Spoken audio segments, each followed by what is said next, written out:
Assalamualaikum warahmatullahi wabarakatuh. Jumpa lagi dengan saya Yusril Setiawan di mata kuliah Administrasi Jaringan Komputer. Untuk pertemuan kali ini kita akan membahas mengenai DHCP server. Jadi DHCP itu sendiri adalah sebuah protokol yang digunakan untuk melakukan konfigurasi ke host secara otomatis ya. Berdasarkan panjangannya bahwa DHCP ini adalah Dynamic Host Configuration Protocol. Secara dengan pengertian lain bahwa ada istilah zero configuration. Jadi zero configuration ini dilakukan oleh DHCP server terhadap host atau klien yang menggunakan layanan ini. Oke. Dalam pertemuan kali ini kita akan mempraktekkan mengenai pembuatan DHCP server. Jadi adapun yang harus dipersiapkan adalah kita menggunakan DVD1 Debian, kemudian paket yang ada di DVD1 adalah DHCP3 server. Ya. Oke.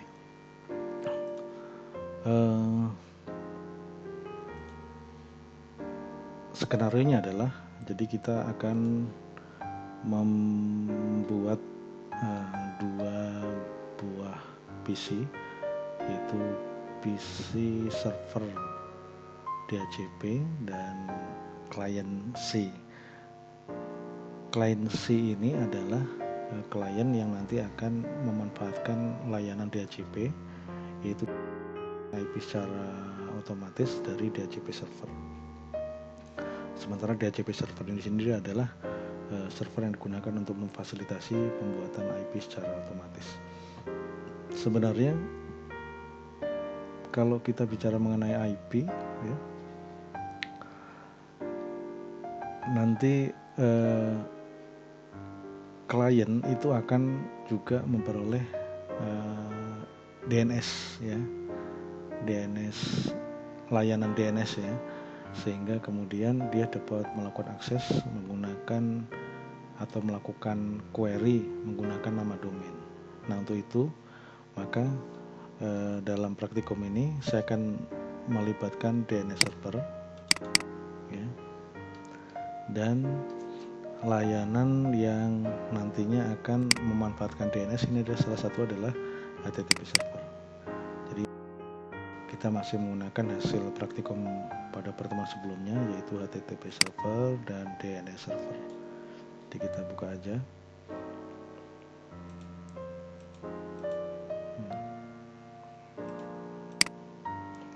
Ini DNS server dan ini adalah HTTP server. Ya, saya ingatkan bahwa DNS server itu memiliki IP 192.168.11.30 ya. Nah, kita lihat di sana 11.30. Kemudian di HTTP server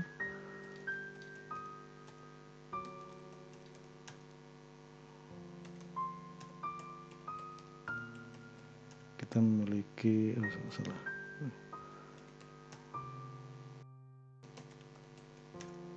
kita memiliki IP 11.20.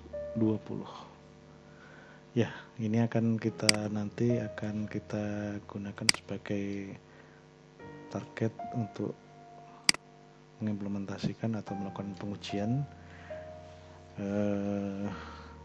hasil dari generate IP dari DHCP server. Kita balik lagi ke ini, jadi ke skenario sebelumnya, yaitu kita akan melakukan pembuatan dua PC, yaitu DHCP server dan klien C. Seperti biasa kita melakukan cloning biar cepat. DHCP server.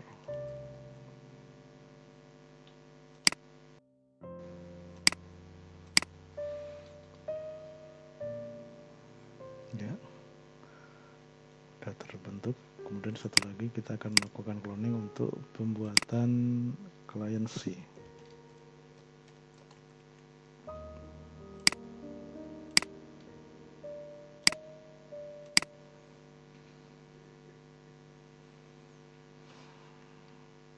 Ya, klien C sudah ada. Sekarang kita buka DHCP server.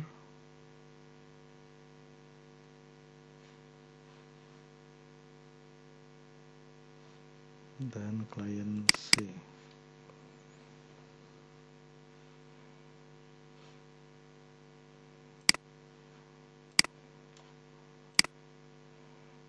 Ya, ini di atas DHCP server, di bawah ini adalah klien C.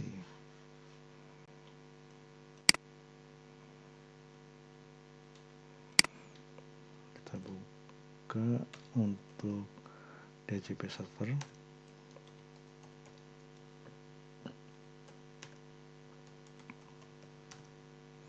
Ya, kita lihat bahwa IP-nya adalah IP yang ada di master ya. Jadi kita ubah menjadi IP-nya 11.7 ya.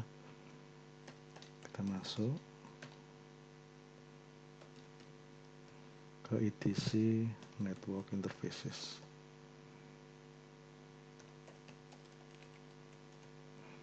Ya, kita ganti 11.3 menjadi 11.7.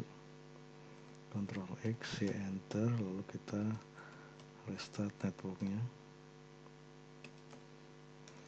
etc init.d networking restart. Ya, sudah, kita cek apakah sudah berubah menjadi 11.7. Oke, sudah berubah menjadi 11.7. Nah, kita akan mulai melakukan instalasi DHCP3 server ya, salah satu paket untuk menggenerate atau untuk membangun DHCP server. Kita checklist untuk DVD 1 ya. Kita masuk ke perintah get install DHCP3 server. Nah, kita lihat. Oke, kita klik OK. Maka akan tampil file. Ini hal yang biasa, jadi ada silakan atau ini biarkan saja karena ini sedang melakukan proses tahap awal menyesuaikan IP. Jadi kita akan konfigurasi dulu baru nanti untuk mendapatkan IP yang baru. Oke, kita melakukan konfigurasi berikutnya adalah untuk dhcpd.conf yang berada di direktori DHCP3. Kita masuk dengan editing.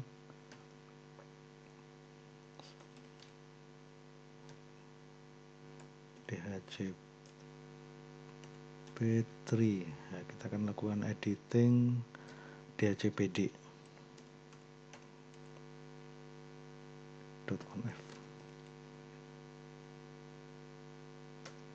Oke, kita langsung masuk ke bawah. Terus di bagian slide difference ini. Oke, kita mulai dengan menghilangkan hashtag yang ada di beberapa statement. Di bagian ini kita hilangkan hashtagnya, lalu kita ubah subnetnya. Jadi IP 11.7 yang dimiliki oleh server ini itu berada di network 192.168.11.0 ya. Netmasknya 255. Kalau ini ada di kelas C, maka netmasknya adalah 255.255.255.0. Oke, berikutnya kita masuk ke range yang digunakan untuk memberikan rentang IP yang akan dimanfaatkan oleh klien dari DHCP. Itu dimulai, ini tuh sebenarnya terserah sih ya. Nah, misalkan kita buat mulai dari 192, 168, ya kita ulang 192, 168, 11, 150 misalkan. Kita sampai 192, 168, 11, 200 misalkan. Jadi untuk memisahkan rentang ini Anda cukup memberikan spasi. Ya, yang dimaksud spasi adalah di bagian ini. Spasi, ya ini pada setiap IP yang akan digunakan sebagai awal maupun akhirnya. Berikutnya ke bagian option domain name server. Sound domain name server. Kita hilangkan hashtagnya. Nah, kita memiliki DNS tadi. Ya, DNS kita bisa lihat di sini. Memiliki IP ini 1130. Ya. Jadi kita ganti menjadi 1130. 192, 168, 11. Oke, berikutnya kita memiliki nama server kita. Ya, itu adalah server DNS ya, yang DNS adalah server1.praktikum.com ya. Kemarin kita sudah, atau pada pertemuan sebelumnya kita sudah membuat itu. Jadi kita ganti menjadi server1praktikum.com. Jadi ini untuk memberikan perbedaan nama domain untuk HTTP server dan nama server yang digunakan untuk layanan DNS. Jadi HTTP server kita itu memiliki IP 1120. Kita namakan pada praktikum sebelumnya adalah www.praktikum.com atau praktikum.com aliasnya. Jadi kita gunakan di DHCP server ini adalah nama domain dari server DNS, yaitu server1.praktikum.com. Oke, kita tidak menggunakan router, maka hashtagnya kita tidak usah hapus. Kemudian ini adalah broadcast address. Jadi di network 192.168.11.0 dengan netmask 255.255.255.0 itu akan memiliki address 192.168.11.255. Oke, berikutnya di bawah ini adalah default list time. Jadi default list time adalah waktu reservasi. Jadi sebenarnya kalau memanfaatkan IP pada DHCP itu pakai sistem sewa. Jadi ada semacam ya reservasi di mana diberi waktu defaultnya sama waktu maksimalnya. Jadi ini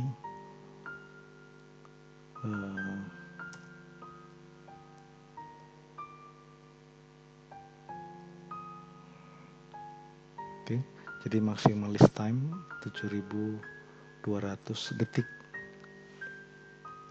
Kalau yang default list time-nya 600.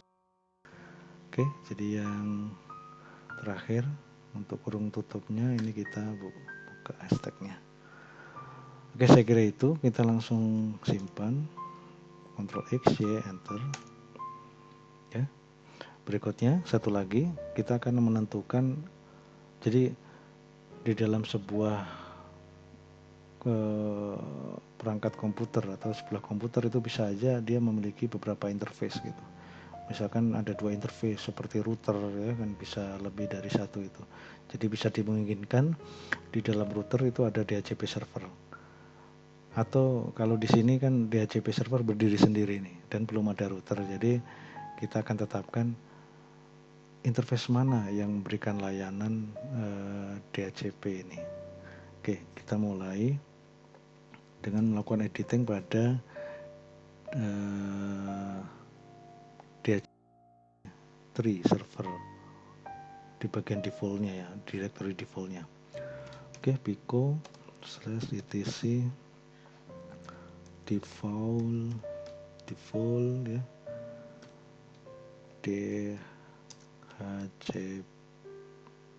DHCP3 server.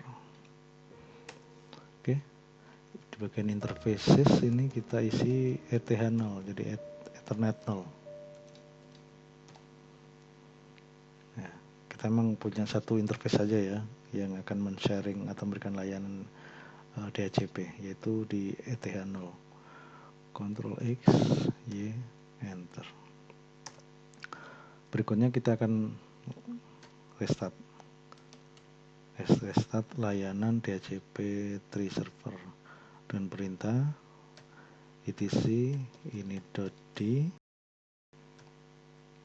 DHCP3 server spasi restart. Baik, pertama pasti akan fail, tapi berikutnya akan lancar saja ya. Ya, berarti kita sudah bisa menggunakan layanan DHCP server ini.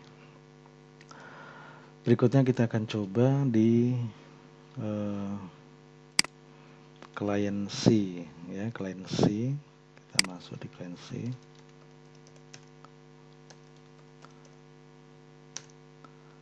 Client C karena dia di copy atau di cloning dari master, dia masih menggunakan addressing atau IP statis. Kita bisa lihat dia masih menggunakan IP 11.3. Baik, kita akan orientasikan dia untuk mendapatkan IP otomatis dari DHCP server. etc/network interfaces. Oke. Kita akan hapus semua ini karena nanti akan mendapatkan secara otomatis ya. Hapus semua.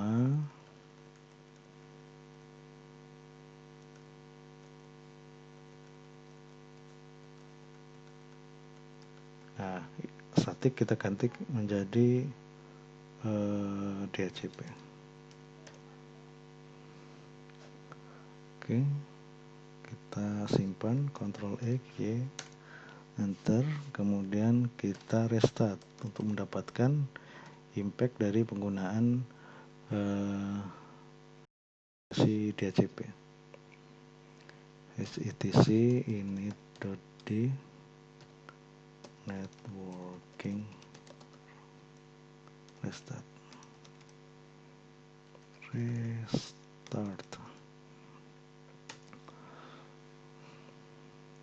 Ya, dia sudah mulai mencari, melakukan discovering.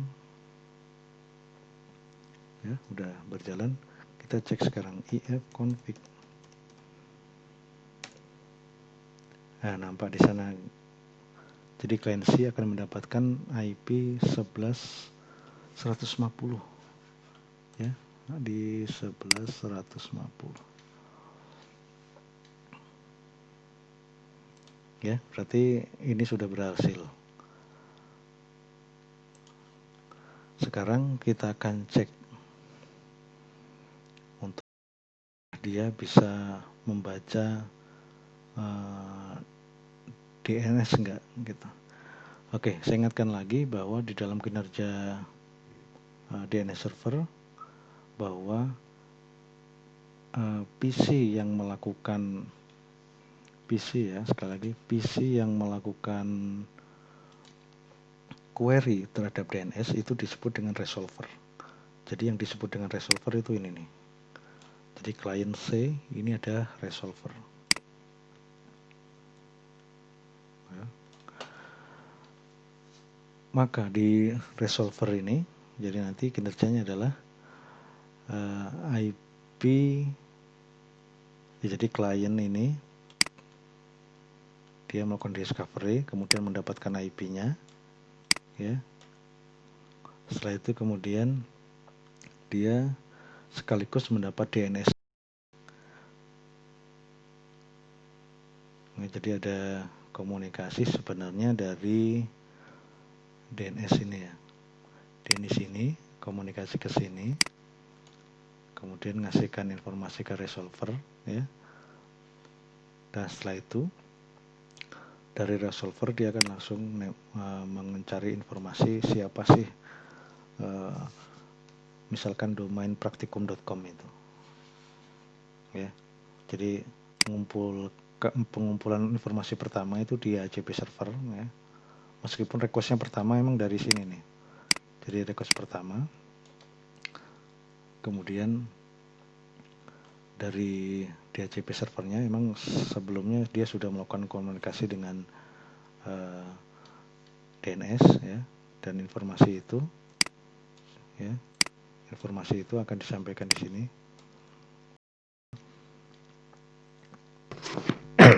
Meletakkan itu pada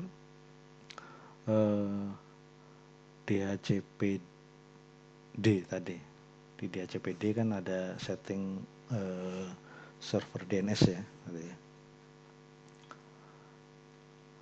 Oke, jadi ini satu, kemudian ini dua komunikasinya, baru yang ketiga ke sini nih. Baik, kita bicara atau kita langsung ke bahasan di client C. Di client C, dia akan mendapatkan IP dari rentang tadi 150 sampai 200 ya dari DHCP server. Sekarang kita akan lihat DNS-nya berapa sih? Apakah nanti bisa melihat siapa praktikum.com, komputer dengan IP berapa gitu. Jadi karena dia berperilaku sebagai resolver, Anda bisa cek aja di ini pakai perintah cat etc di direktori etc itu ada namanya resolve.conf, ya. Resolve.conf ini Anda akan bisa lihat udah baca domainnya enggak. Nah, ini akan terlihat di sini nih, akan tampak di sini bahwa servernya adalah praktikum.com, server 1 praktikum.com, dan name servernya itu di IP ini 1130, ya. Jadi udah jelas klien sudah mendapatkan informasi tentang DNS-nya. Kalau dia sudah mendapatkan DNS-nya, maka Anda bisa cek dengan nslookup,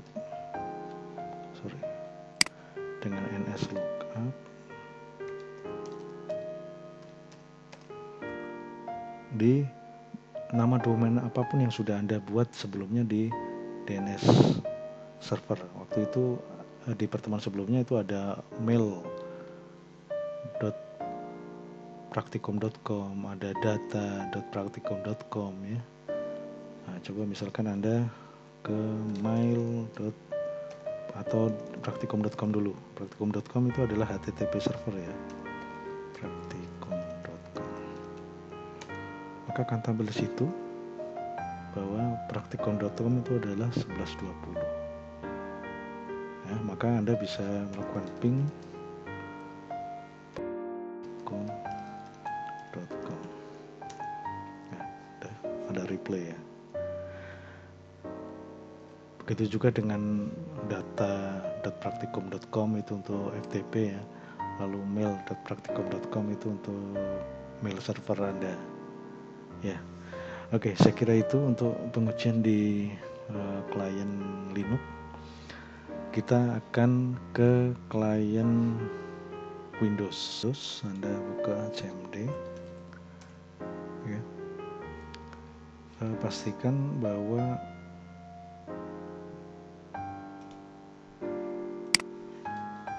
di setup di bagian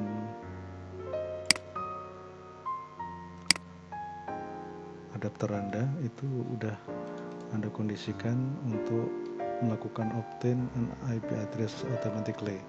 Begitu juga dengan DNS-nya. Jadi Anda pilih yang pertama yaitu obtain ya, baik IP maupun DNS-nya. Setelah itu kemudian Anda silakan masuk di informasi di menu mendapatkan informasi di CMD. Anda silakan masuk ke perintah ipconfig. Ya, Anda lihat di sana dia sudah mendapatkan IP dengan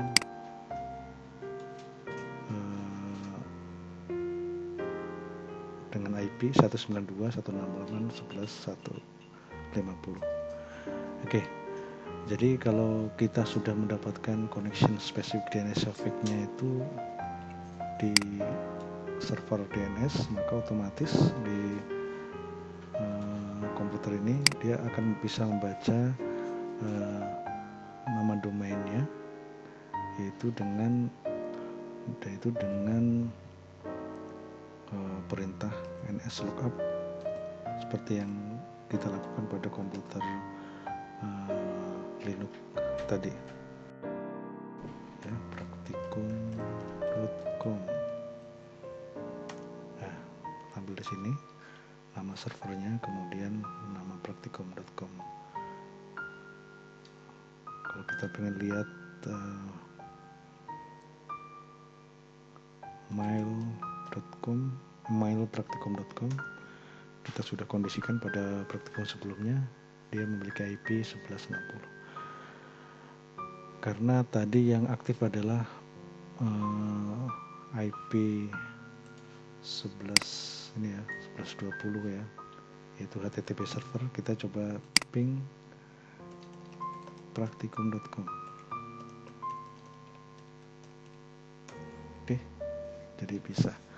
Baik, demikian untuk praktikum dari DHCP server. Ya, kita telah membuat PC tadi untuk melakukan integrasi, komunikasi, dan kita bisa menganalisis bagaimana kinerja dari DNS ke DHCP server maupun sebaliknya ke klien. Ya, dalam hal ini adalah klien C yang mendapatkan IP secara otomatis dari DHCP server. Saya kira demikian untuk materi hari ini. Silahkan melakukan pekerjaan yang diinstruksikan pada modul DHCP server ini, dan silahkan juga melakukan tanya jawab ya, atau menanyakan hal-hal yang terkait dengan praktikum hari ini. Jika ya, sekali lagi terima kasih atas perhatiannya ya, tetap jaga kesehatan dan semangat belajar. Wassalamualaikum warahmatullahi wabarakatuh.